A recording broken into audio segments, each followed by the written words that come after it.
अस्सलाम वालेकुम दोस्तों। शाह जे रिसाले में सभिनी दोस्तन की भलीकार। एक प्यालो बजना इश्क न करे ई, एक प्यालो बजना इश्क न करे ई, लेख्या जे लिखण में से कुर्ब रसंदा कीं, हुवण कया ही वांजिया पस विसाल खां।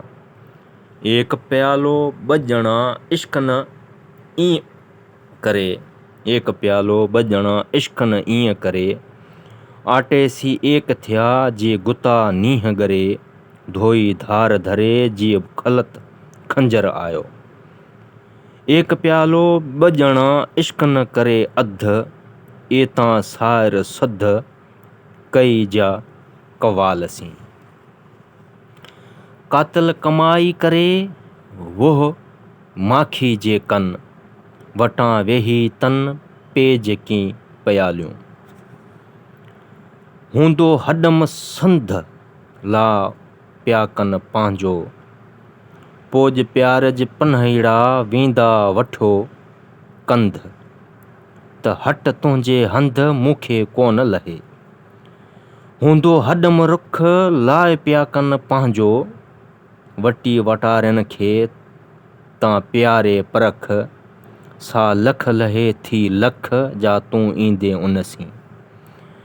घटनि में घटि कन में वटियूं पियनि वॾ गाॾियूं, बरखेज़ बध साकी प्यार खे पिरीं, पकी न परचनि मिट तकायूं मुंहिंजा।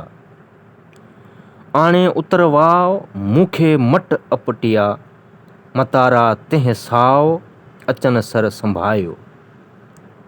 विझज वटाड़नि ते मेखाने जी माक, थींदे सुध सभ कंहिं हंध हंध पवंदी हाक। पिरह जा प्याक जेसी अंगण आया, जेसी अंगण आया त सुरो कंदा सुञ, साईं थींदे उञ ही पीतो हू आण के। मूंखे चोखे न थिए असल ओछी ज़ात, वटियूं ॾेई वात मतारा तिन मारिया। मतारा मरी विया मूंखे तूं न मरीं, केही पर पिरीं ॾुखी ॾातारनि री। मतारा मरी विया मूंखे तूं बेमर, तुंहिंजो ॾोस ॾमर कोन सहंदो उनरी। सरी कीअं कयूं वेण मूंखे जे मारिया, कोजो सुखन कलाल जो पती ते पयूं, तंहिं पोइ थियूं मरण मतारनि खे। कंध कटारो मुंहुं वटी आदत संदीन ए, तन्ही तकूं ॾियूं जिन बि मंझां जी, सरो तन सभी जिन हासिल कयो हाल खे। मूंखे मट न घुरिया वो न वहाटिया, सर की कान सैयद चए उते थी आटिया, जे ॻाल्हाई गन घाटिया तन बनन पासे बटियूं।